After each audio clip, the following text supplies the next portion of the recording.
Hi everyone, welcome to my channel. My name is CA Muskan Bansal and in this video हम करेंगे ratio analysis. अच्छे से समझेंगे, ठीक है। रेशियो क्यों किया जाता है, कौन कौन से रेशियोज़ हैं, बहुत ज़्यादा इंपॉर्टेंट रेशियो कौन सा है, वो सब हम इसमें देखेंगे, ठीक है। तो शुरुआत करते हैं। सबसे पहले देखते हैं कि रेशियो एनालिसिस क्यों किया जाता है। रेशियो एनालिसिस करने का मेन ऑब्जेक्टिव ये है कि हम कंपनी के बारे में, कंपनी को जान सके, बेसिकली कंपनी की ऑपरेशनल एफिशिएंसी कैसी है, फाइनेंशियली कंपनी की पिक्चर कैसी है, वो सारी चीज़ें हमें पता चलती है रेशियो एनालिसिस करके, ठीक है। तो हम रेशियो होता है, रेशियो में क्या होता है, फॉर्मूले होते हैं। तो फॉर्मूले में हमें वैल्यू पुट करनी होती है। वैल्यू हमें कहाँ से मिलती है, कंपनी की फाइनेंशियल स्टेटमेंट से, ठीक है। फाइनेंशियल स्टेटमेंट में क्या क्या होता है, जैसे बैलेंस शीट, इनकम स्टेटमेंट, इन सब से हमें वैल्यू मिलती है। वैल्यू को हम फॉर्मूले में डालते हैं और अपना रेशियो, फिर हम रेशियो एनालिसिस करते हैं, ठीक है। रेशियो एनालिसिस से हमें काफ़ी हेल्पफुल होता है। जैसे एक इंडस्ट्री में दो कंपनियों के बीच में कंपैरिजन करने के लिए ratio analysis very very helpful, ठीक है। तो जब भी हमें किसी कंपनी में इन्वेस्टमेंट करनी होती है, तब भी हम उनके रेशियो को देखते हैं कि कंपनी की ओवरऑल ग्रोथ कैसी है, कंपनी का प्रॉफिट मार्जिन कितना है, कंपनी कितना रिटर्न दे रही है, ओके, कंपनी का डेप्ट कितना है as comparison to equity, as comparison to total assets, ये सारी चीज़ें हम देखते हैं, ओके। तो एक क्रूशियल इंडिकेटर है। रेशियो एनालिसिस करना काफ़ी इंपॉर्टेंट है कंपनी के ओवरऑल फाइनेंशियल परफॉर्मेंस के बारे में जानने के लिए, ओके। सो सबसे पहले आते हैं रेशियो की तरफ। तो लिक्विडिटी रेशियो आता है। लिक्विडिटी रेशियो का मतलब ये होता है कि कितनी एबिलिटी है बिजनेस की to meet its financial obligation during the short term, ठीक है। जो भी शॉर्ट टर्म में जो भी ऑब्लिगेशन है कंपनी के ऊपर, उसको मीट करने में क्या एबिलिटी है बिजनेस की, वो हम लिक्विडिटी रेशियो में देखते हैं। तो इसमें दो मेन रेशियोज़ हैं, that is current ratio and quick ratio. Current ratio में करंट एसेट्स होते हैं, करंट लायबिलिटी होते हैं, मतलब कि जिनका पीरियड 1 साल का है, 1 साल या उससे कम का है। जो मोर देन 1 ईयर होते हैं उनको बोलते हैं लॉन्ग टर्म एसेट्स, ठीक है। तो करंट रेशियो में हम देखते हैं कि करंट एसेट्स कितने हैं, करंट लायबिलिटी कितने हैं, रेशियो हम इसका निकालते हैं, ठीक है। Current asset divided by current liability. फिर उसके बाद आता है क्विक रेशियो। क्विक रेशियो का मतलब होता है, क्विक रेशियो का मतलब होता है कि जितने भी ऑब्लिगेशन है शॉर्ट टर्म के, उसको मीट कर सकते हैं by the quick assets. Quick assets मतलब जिसको हम फटाफट कैश में कन्वर्ट कर सकते हैं, जो मोस्ट लिक्विड एसेट्स होते हैं। तो करंट एसेट्स क्या क्या आपको दिमाग में आता है, कैश आता है, बैंक आता है, डेटर्स आते हैं, इन्वेंट्री आती है, या फिर शॉर्ट टर्म इन्वेस्टमेंट्स हो सकती है, वो आ सकती है। तो इनमें से सबसे मोस्ट लिक्विड कौन सा, bank balance, cash balance, debtors या फिर शॉर्ट टर्म इन्वेस्टमेंट्स, ठीक है। थोड़ी कम लिक्विड कौन सी, इन्वेंट्री। तो इसलिए हम करंट एसेट्स में से इन्वेंट्री कर देते हैं माइनस, और फिर हम ये रेशियो निकालते हैं। बाकी करंट लायबिलिटी नीचे आता है, ठीक है। तो ये दो रेशियो आपको समझ में आ गए, current ratio, quick ratio, okay. आगे चलते हैं। अब आता है टर्नओवर रेशियोज़ पे, या इन्हें एक्टिविटी रेशियो भी बोला जाता है, ओके। कभी कभी एमसीक्यू, अगर आपने कभी कभी कोई भी एग्ज़ाम दे रहे हैं आप, एग्ज़ाम में एमसीक्यू पूछा जा सकता है ये कि टर्नओवर रेशियो को और क्या बोलते हैं, एक्टिविटी रेशियो बोलते हैं, ठीक है। सबसे पहले आता है कि inventory turnover ratio. Inventory turnover ratio का मतलब ये होता है कि क्या इतनी इन्वेंट्री हमारे पास है कि कि जिससे कि सेल्स की जा सकती है। देखो, रॉ मटेरियल होगा तो रॉ मटेरियल से ही फिनिश गुड्स बनेंगे। फिनिश गुड्स कोई तो हम सेल करते हैं, उसको बोलते हैं हम रेवेन्यू, सेल्स बोलते हैं। तो उसके लिए इन्वेंट्री होनी चाहिए, उस चीज़ को बनाने के लिए तो इतनी इन्वेंट्री होनी चाहिए कि वो इनफ सेल्स को सपोर्ट कर सके। तो इन्वेंट्री टर्नओवर रेशियो निकाला जाता है। उसका फॉर्मूला होता है cost of goods sold divided by average inventory. I hope cost of goods sold पता हो आपको, नहीं पता है तो मैं बता देती हूँ। Opening inventory plus purchase minus closing stock. Cost of goods sold का फॉर्मूला क्या होता है, opening inventory plus purchase minus closing stock, okay. फिर हम डिवाइड करते हैं एवरेज इन्वेंट्री। ये फॉर्मूला ऐसे बनता है, ठीक है। Average inventory opening stock plus closing stock divided by 2, okay. Inventory turnover ratio काफ़ी इंपॉर्टेंट है, पता होना चाहिए कि ये रेशियो कैसे निकाला जाता है, cost of goods sold divided by average inventory. आगे चलते हैं। फिर आता है debtor turnover ratio. Debtor turnover ratio का मतलब ये होता है कि जितने रिसीवेबल्स हैं उसको हम कैश में कितना टाइम्स कन्वर्ट कर पा रहे हैं इन अ गिवन पीरियड। इससे हमें ये पता चलता है, डेटर टर्नओवर रेशियो से shows how many times receivables turn into cash in a given period, ठीक है। तो हम इसमें निकालते हैं net credit sale divided by average account receivable, ठीक है। Net credit sale divided by average account receivable, ये कैसे निकलेगा, ये निकलेगा opening plus closing account receivable divided by 2। ठीक है, तो हमें इससे पता चलता है कि जितने भी रिसीवेबल्स हैं इन अ गिवन पीरियड, उसमें से हम कितना टाइम्स कैश में उसको कन्वर्ट कर पाए। ओके, अब हमने सामान बेच दिया, सामान डेटर से पैसा भी तो आना चाहिए, तो वो कितना, उसमें से हम कितना उसको हम कन्वर्ट कर पा रहे हैं कैश में इन अ गिवन टाइम पीरियड, तो हम इसमें से इसकी हेल्प से हम वो चीज़ निकालते हैं, debtor turnover ratio. Okay, total asset turnover ratio का मतलब होता है कि जो रेवेन्यू जनरेट हो रहा है वो कितना अमाउंट एसेट की हेल्प से हो रहा है, shows capability to generate revenues with the given amount of total assets. ठीक है, तो हमें ये पता चलता है कि बेसिकली जो एसेट्स हैं वो कितनी हेल्प कर रहे हैं एज रेवेन्यू जनरेट करने की। ठीक है, तो इसका फॉर्मूला भी वही होगा, रेवेन्यू ऊपर नीचे टोटल एसेट्स। तो ये हमें इससे पता चलेगा, जितना ज़्यादा अच्छा रेशियो मतलब कॉम्पिटिटर से जितना ज़्यादा ये होगा उतना ज़्यादा अच्छी बात है। ठीक है, तो ये हो गया हमारा कौन सा, total assets turnover ratio. Okay,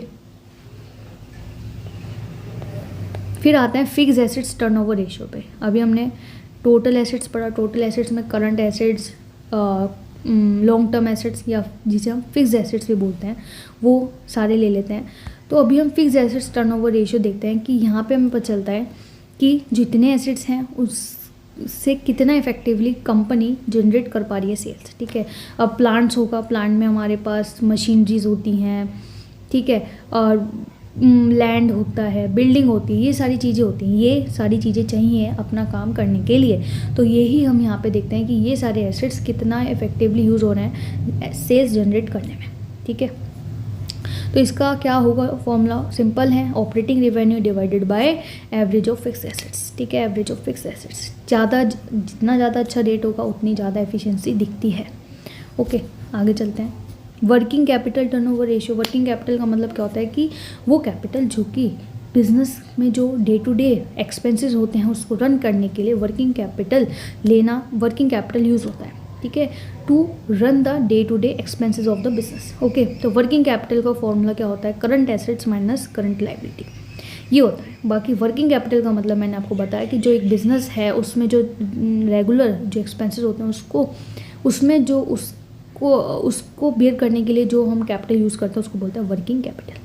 ठीक है, तो हम वर्किंग कैपिटल टर्नओवर रेशियो का फॉर्मूला सिंपल है कि वर्किंग कैपिटल प्रॉपर यूज़ हो रही है नहीं in order to generate sales, whether or not working capital utilized properly in sales.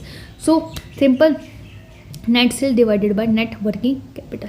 तो यहाँ पे आप देखेंगे कि टोटल एसेट्स में भी हमने रेवेन्यू पर रखा, फिक्स एसेट्स में भी एंड वर्किंग कैपिटल में भी। ठीक है, समझ आया आपको, बहुत अच्छी बात है। आगे चलते हैं, अब आते हैं ऑपरेटिंग प्रॉफिटेबिलिटी रेशियो पे। यहाँ पे हम बेसिकली प्रॉफिट पे नज़र रखेंगे, प्रॉफिट पे। ठीक है, प्रॉफिट को हम कंपेयर करेंगे विद सम अदर डिजिट्स जैसे कि सेल्स, जैसे कि इक्विटी, कैपिटल एम्प्लॉयड और शेयर होल्डर फंड, ये सब चीज़ों से देखते हैं। तो यहाँ पे हम प्रॉफिटेबिलिटी देखते हैं कि कंपनी की प्रॉफिट कितना है। ठीक है, अर्निंग मार्जिन मतलब नेट प्रॉफिट मार्जिन, तो net income divided bye turnover. ठीक है, फिर आता है return on capital employed. Capital employed मतलब शेयर होल्डर की भी, डेट से भी, ये सब होता है कि कितनी अल्टीमेटली कैपिटल लग रखी है बिजनेस में। ठीक है, तो रिटर्न ऑन कैपिटल एम्प्लॉयड यहाँ पे हम लेते हैं profit PBIT, profit before interest and tax, divided by capital employed. तो यहाँ से हमारा रिटर्न आ जाता है। अगर आप मल्टीप्लाई 100 से कर देंगे तो परसेंटेज में ये वैल्यू आ जाएगी। फिर आता है return on equity. Return on equity में हम जब देखते हैं तो ऊपर जो वैल्यू लेंगे वो लेंगे जो सिर्फ अब इक्विटी के लिए अवेलेबल है। इक्विटी के लिए अवेलेबल तभी रहती है जब हम प्रेफरेंस शेयर डिविडेंड उसमें से माइनस कर देते हैं। तो प्रॉफिट आफ्टर टैक्स में से हमें माइनस क्या करना होता है, प्रेफरेंस शेयर डिविडेंड। नीचे हम रखेंगे ऑर्डिनरी शेयर होल्डर फंड जो इक्विटी वालों का है। ठीक है, जो इक्विटी से पैसा आया है वो हम यहाँ पे नीचे रखेंगे। उससे क्या आएगा, रिटर्न ऑन इक्विटी। फिर अर्निंग पर शेयर, अगर हम इसे निकालना हो कि हम हर शेयर पे कितना अर्न कर रहे हैं तो उसके लिए हम क्या रखेंगे, सेम फॉर्मूला है, सेम ये चीज़ ये सेम है, बस यहाँ पे वैल्यूज़ में थी, यहाँ पे हम नंबर ऑफ शेयर्स रखेंगे, नंबर्स कितने शेयर्स हैं। ठीक है, ये चीज़ सेम रहेगी। ठीक है, नोमिनेटर वाली। ठीक है, तो यहाँ से हमें वो पता चल जाएगा। ठीक है, समझ में आया आपको। आगे चलते हैं। अब आते हैं डेब्ट इक्विटी रेशियो। डेब्ट इक्विटी रेशियो का मतलब क्या होता है, लॉन्ग टर्म डेब्ट डिवाइडेड बाय टोटल इक्विटी। इसका मतलब क्या होता है कि अगर मान लीजिए डेब्ट सिमिलर है, इक्विटी भी सिमिलर है, मतलब दोनों 1-1 लाख है, तो ये रेशियो क्या आएगा, 1 आएगा। डेब्ट मान लीजिए ज़्यादा है, इक्विटी कम है, तो यहाँ से क्या पता चलता है कि कंपनी में जो पैसा लगा है वो ओनर्स का कम है, डेब्ट का ज़्यादा है।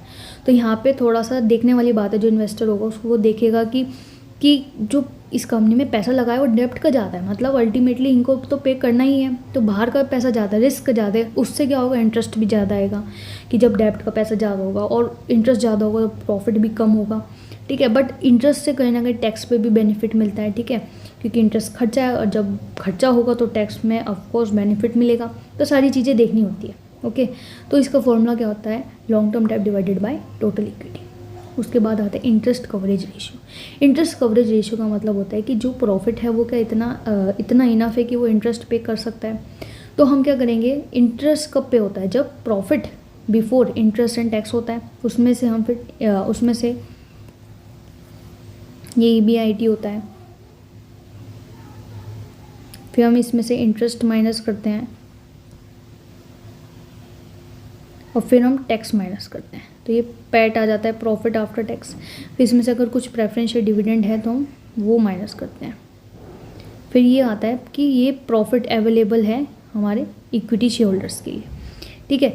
तो EBIT के बाद आता है इंटरेस्ट, ठीक है, इंटरेस्ट माइनस होता है, तो हम EBIT लेंगे ऊपर, डिवाइडेड बाय इंटरेस्ट एक्सपेंस लेंगे, ठीक है, कि EBIT इतना इनफ है कि वो इंटरेस्ट एक्सपेंस को बियर कर सकता है, ठीक है। जितना ज़्यादा ये होगा उतना अच्छी बात है कि हाँ EBIT इतना है, ओके। नेक्स्ट चलते हैं DSCR। DSCR का मतलब होता है डेब्ट सर्विस कवरेज रेशियो। यहाँ पे देखना होता है कि जो ऑपरेटिंग इनकम है क्या वो सफिशिएंट है कि जितनी भी ऑब्लिगेशन है related to debt in a year वो उसको पे कर सकता है या नहीं। तो हम यहाँ पे वो निकालते हैं DSCR में कि ऑपरेटिंग इनकम सफिशिएंट है क्या, वो सारी ऑब्लिगेशन अपनी मीट कर सकता है related to debt in a year. इसका फॉर्मूला होगा ऑपरेटिंग इनकम डिवाइडेड बाय डेब्ट सर्विस।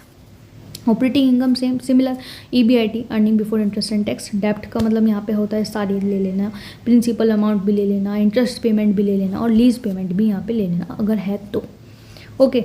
तो यहाँ पे सारे रेशियोज मैंने डिस्कस, तो एक बार हम इनको रिवाइज कर लेते हैं। रेशियो एनालिसिस हम क्यों करते हैं, जिससे हम कंपनी को पहचान सकें, कंपनी की फाइनेंशियल एफिशिएंसी देख सकें, ऑपरेशनल एफिशिएंसी देख सकें, ठीक है। हमें रेशियो पता होना चाहिए, फॉर्मूला पता होना चाहिए, मतलब पता होना चाहिए, बस हमें उनकी इनकम स्टेटमेंट या बैलेंस शीट से वैल्यू उठानी और उस फॉर्मूले में हमें उसको डालनी है, ठीक है। ये काफ़ी इंपॉर्टेंट होता है रेशियो एनालिसिस करना। सबसे पहले हमने करंट रेशियो देखा, करंट रेशियो में current asset divided by current liability.